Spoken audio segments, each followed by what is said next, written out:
Welcome to the House Doctor. Today I'm going to show you how to insulate your garage door. I'm going to show you how to install the Owens Corning fiberglass insulation kit. It's good for doors up to 9 feet wide. Let's get started. I'll put a link in the description below where you can order this kit, have it delivered right to your house. You don't even have to go pick it up somewhere. These kits are really inexpensive. They were both delivered to my door for about $150. I'll show you what else you need to have to put this kit in.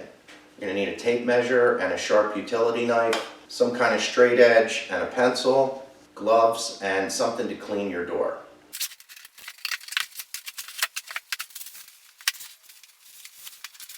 The reason why I'm insulating this garage door is I need to work out here in the wintertime and it gets really cold. So I want to keep the temperature somewhat stable. Put a link right up here where you can check out the video where I showed you how to install the heater. We need to prep the doors before we get started. We want to take some kind of cleaner and clean, in this case, right between these squares. That's where I'm going to put the clips that hold the insulation. And I'm also going to need to take these stickers off. Somehow I'll get these stickers off. Otherwise the clips are not going to stick to the door. You need a clean surface. Whenever I need to clean something to put an adhesive onto, I use acetone. It cleans really well and it dries quickly. If you don't have that, you can use rubbing alcohol or ammonia and hot water. You just want to make sure that it's very clean, there's no grease, and then it dries properly before you start.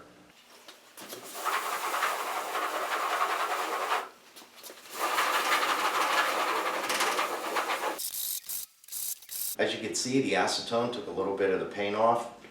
I don't care because I'm putting the adhesive on there and covering it up with the panels.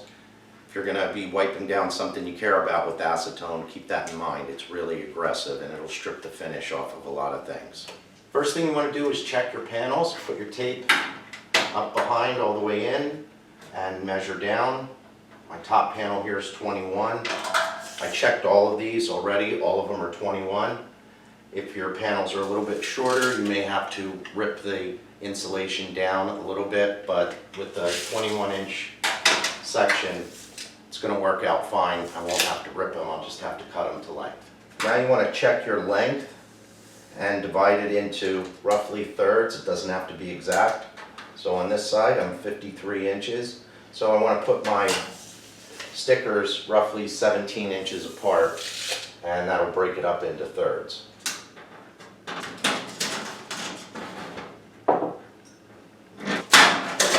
Then just split the difference up and down.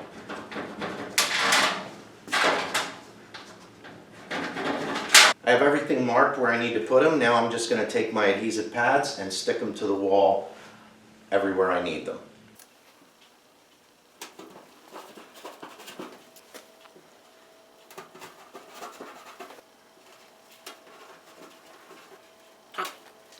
I have all my stickers on the door. Now I just need to peel the backing off and take these little clips and stick them onto the door.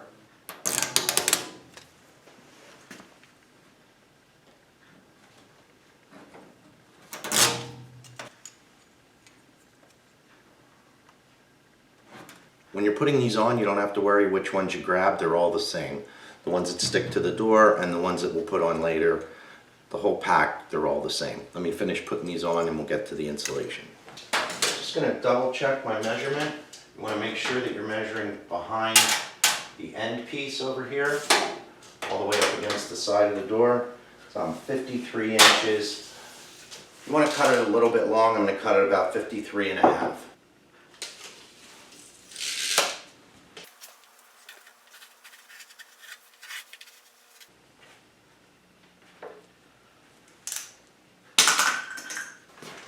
Now we're just going to tuck it in gently. You don't want to force it and have it all bunched up. And make sure we get it all the way to the edge of the door. And then tuck it in the top and the bottom.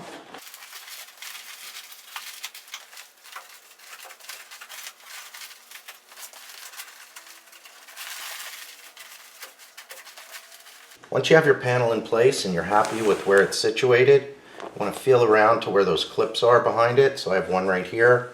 Put a little notch in the cover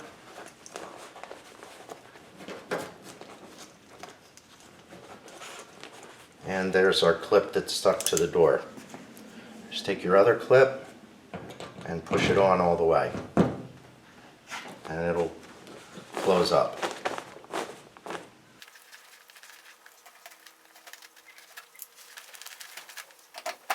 Don't run away just yet. Pretty straightforward up to this point.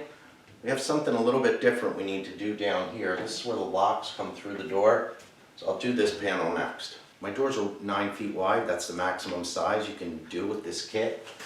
And this side of the door is 55 inches because I have to go behind the track on that side and behind the track on this side.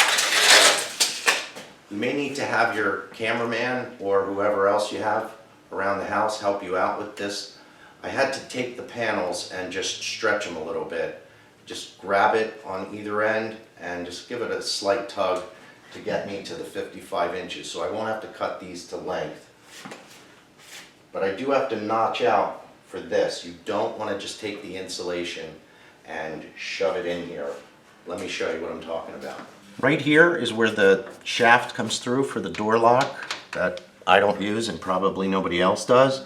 When I put this panel in, I don't want to just take the insulation and shove it in because it's going to bunch up around this tube. So when I put this panel in, I need to cut a little notch out in it so it'll wrap around this tube and the insulation will still be fluffed up around where this tube is.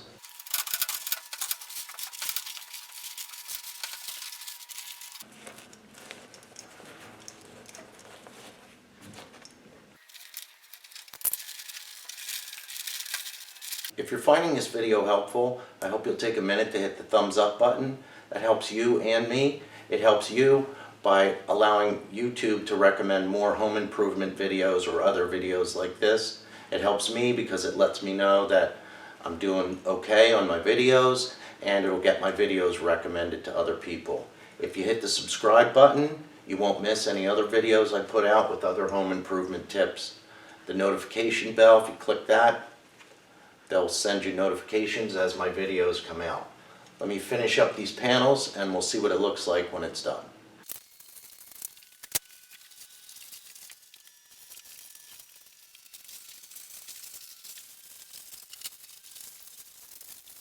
I have the kit all installed. I opened and closed the door a few times. Seems to be very secure. One thing I can't stress enough is make sure you clean the garage door before you put those stickers on, because I have read some of the reviews that they don't stick well. I think this is going to be fine. This is definitely a project I would recommend whether your garage is heated or not. The first thing I noticed is when I opened the door, it's much quieter. I don't have all the rattling from the door, so the insulation, the extra weight, which is, I don't know, 20, 30 pounds, and the insulation stops the vibration. The door is much quieter. This will keep the sound down from inside the garage going out and from outside coming in. It'll stop the heat, and if your garage is attached to your house, it's going to help save you money on your heating bill. One thing that I'm probably going to do is take some of this foil tape that you can pick up at the home centers or order from the link down below and tape around the edges. I don't think it's necessary for this kit, but sometimes when I'm working in the garage, I break out the leaf blower to blow everything out and it might catch under the edge here and blow the panels loose. So I'm just going to tape it up with this foil tape. I wouldn't recommend duct tape. It's not going to stick well to this painted surface or the vinyl on the kit. I just have one more door to do. Thanks for watching.